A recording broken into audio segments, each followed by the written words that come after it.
యాదాద్రి శ్రీ లక్ష్మీ నరసింహస్వామి వారి ఆలయానికి భక్తులు పోటెత్తారు. సమ్మర్ హాలిడేస్ వీకెండ్ కావడంతో దూర ప్రాంతాల నుంచి భక్తులు అధిక సంఖ్యలో తరలివచ్చి యాదాద్రీశ్వరుడిని దర్శించుకున్నారు. దీంతో ఆలయ పరిసరాలని లక్ష్మీ నరసింహ నామస్మరణతో మారుమరుగాయి. యాదగిరి గుట్టకు భక్తులు పోటెత్తారు. ఉదయం 6 గంటల నుంచే వేలాది మంది భక్తులు శ్రీ నరసింహస్వామి దర్శనం కోసం తరలివచ్చారు. దీంతో యాదాద్రి ఒక్కసారిగా రద్దీగా మారిపోయింది. కొండ కింద ఆధ్యాత్మిక వాడలోని పుష్కరిణి ప్రాంగణం, వ్రత మండపం జనాలతో కిక్కిరిసిపోయాయి. దర్శనానికి వచ్చే భక్తులంతా కార్లు, ప్రత్యేక వాహనాల్లో రావడంతో యాదగిరిగుట్టలో కాసేపు ట్రాఫిక్ రద్దీ పెరిగింది. వీకెండ్తో పాటు వేసవి సెలవులు కావడంతో భక్తుల రద్దీ ఒక్కసారిగా పెరిగినట్లు చెప్తున్నారు అధికారులు.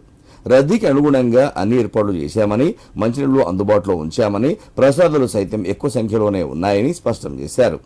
భక్తులు అందరూ ప్రశాంతంగా స్వామివారి దర్శనం చేసుకోవాలని కోరారు అధికారులు.